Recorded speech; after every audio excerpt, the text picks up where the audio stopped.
Hello, witches and wanderers, and welcome to the YouTube channel. I'm super excited to be joining you guys today for this little update on the Cancer full moon energies and how they're going to be affecting you. What you guys have in store for these energies, how we can utilize them for the best of our growth and for the highest good of the collective. So let's dive into these energies here. I'm feeling spirit pulling me to the tarot right away. Wow. Cut to the lovers. Okay, so this this full moon being in Cancer, it's all about unconditional love. It's all about nurturing. It's all about how we care for ourselves, how we care for the people around us, and how we show up in love. Wow. And then just cut to justice. Okay. So it's feeling like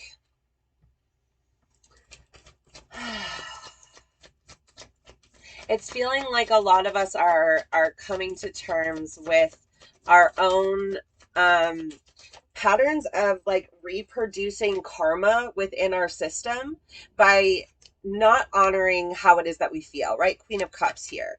And so we're finding some divine justice for our hearts, for our emotional body and the support and nurturing and care of that, right?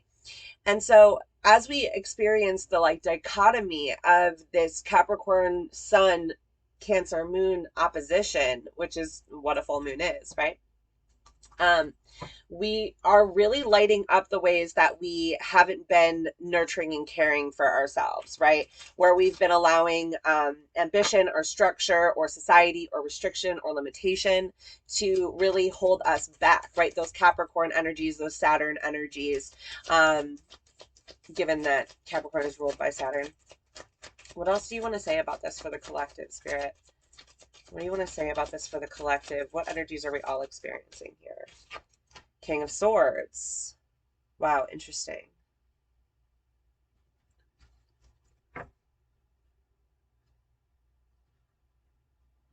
You know, that's really interesting to me because Mars is in Gemini retrograde right now. And so I feel like this is preparing us for that next step when Mars goes direct and we get to kind of like go back over all of that Gemini stuff again and see it from a healed masculine standpoint, right? Mars being our masculine energy, our drive, how we act and move in the world, right? How we assert ourselves in the world.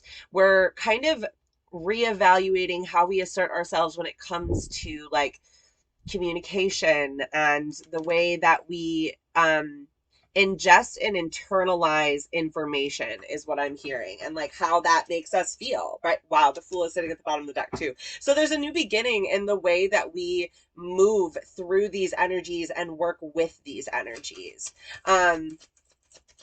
I feel like too, with the lovers coming up and justice and then the Queen of Cups, King of Swords, there could be some love things going on for a lot of us here.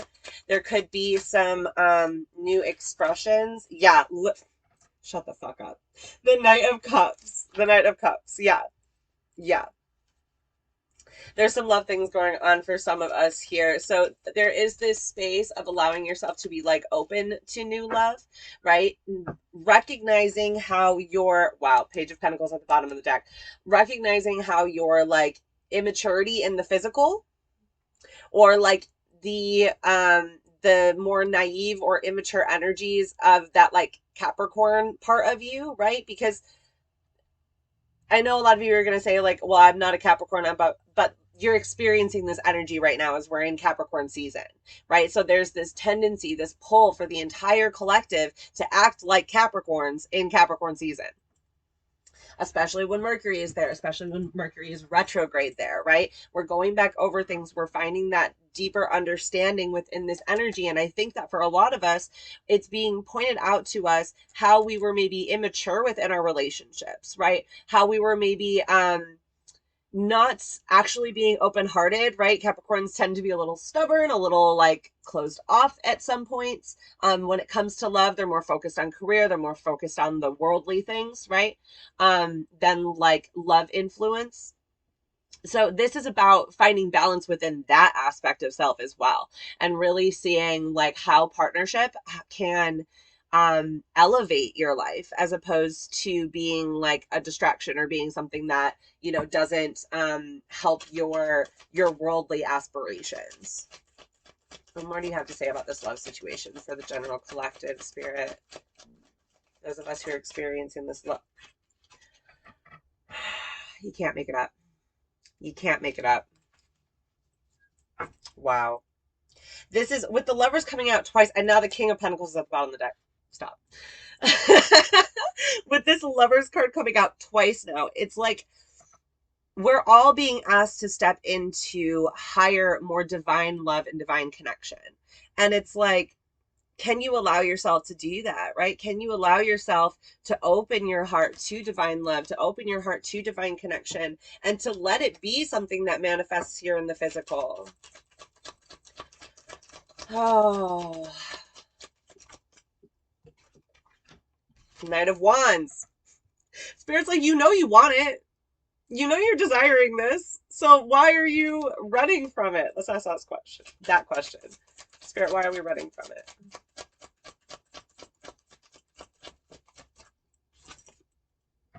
Justice. I literally just heard you don't think you deserve it, but you do. And so we're trying to bring in this divine justice, right? Like, you've gone through the ringer in the past. It's time for you to get what's coming to you in like a good way. And so this is about balancing the scales and bringing you some divine justice and divine alignment within your life so that you can step into bigger and better things in all areas, right? But with the Justice card coming up here again, it's like that karma of the past, the things that you have been through that have kind of accrued your good karma, right? By like putting you through some shit, some real hard challenges. It's balancing that out again. And, you know, justice is all about, you know, that Libra energy as well, partnership, connection.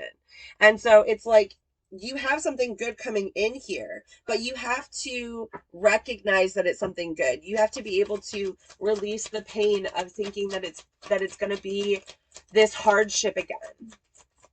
You're not the person, yes, you're not the person who produces hardship anymore in your life. Do you know that? Do you know that you're not like creating these hard circumstances for yourself anymore? You've been actively working to create good things in your life. Why would the vibration all of a sudden shift and change and you would have bad things coming in? That's not how this works. Bottom of the deck, 10 of Cups. What flew out on the floor? 9 of Pentacles. There are two messages coming out here for this, right? It's like reaping the rewards of all the hard work you've put in, right? Like, you deserve this.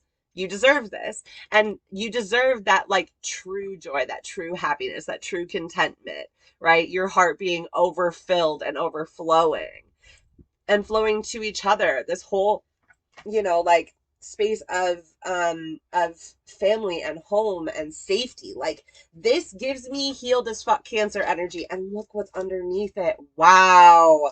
Stop. 8 of Cups, 3 of Swords, 10 of Cups. You have to walk away from those old pains in order to step into this.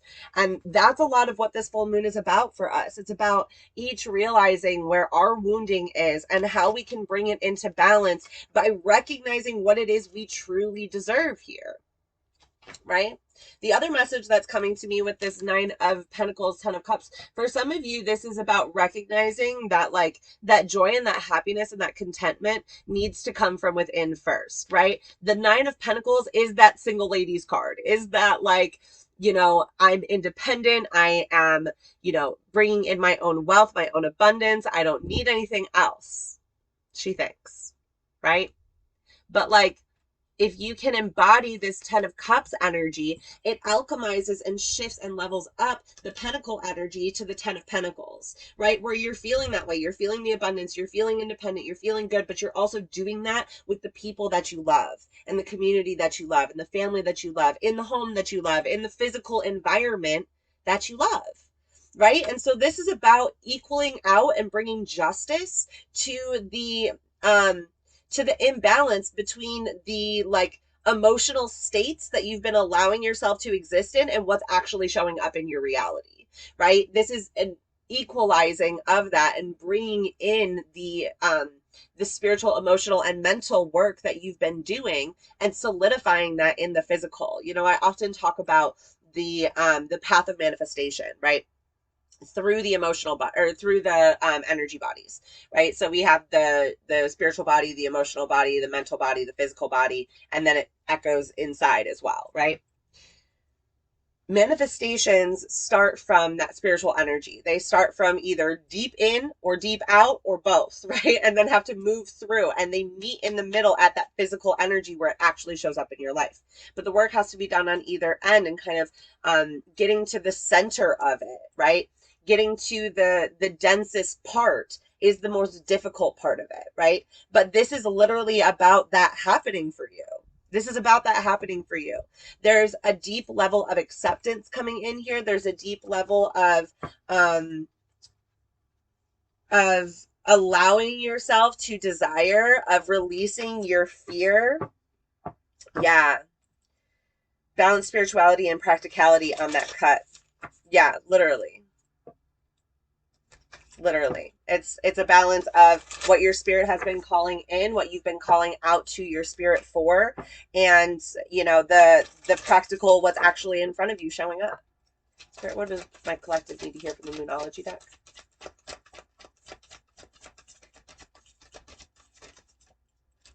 That's the one.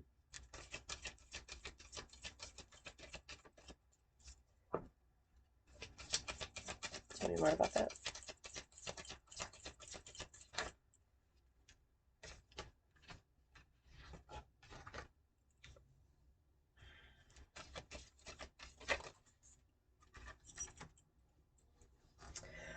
Okay. Well, you can't make that up. We have nothing is yet set in stone, a mutable moon. We have a fiery climax approaches with the full moon in Aries. And then we have a personal issue reaches resolution, full moon in Cancer. So, for this, what I'm getting is that things are shifting, things are mutable. So it is important here to hold the vision, right? To hold true to what feels right for you, even if there's not evidence of that showing up in your reality yet. Hold true to the vision, hold true to what is right for you,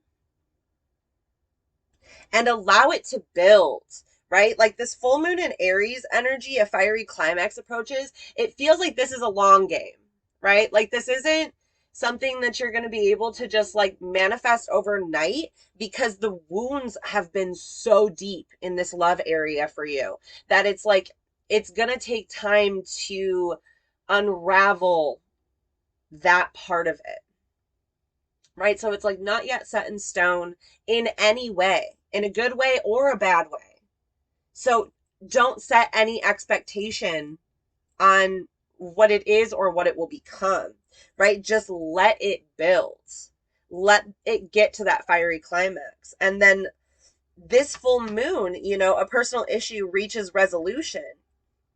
It feels like as you utilize the energy of this full moon to recognize within yourself, okay, where am I allowing myself in my independence to give myself this joy, to give myself this contentment, to give myself this like emotional strength it's giving me, right? If I can allow that to happen, if I can allow that to build, and I can truly trust, truly trust with all of my mind, body, and spirit, then this personal issue reaching conclusion and resolution at the full moon will set you up for creating something that is more concrete here. Can I get clarity on that nothing is set in stone? The Hanged Man. The Hanged Man. Yeah. Just surrender to what is right here, right now, in this moment. Work on the personal issue and allow that energy to build.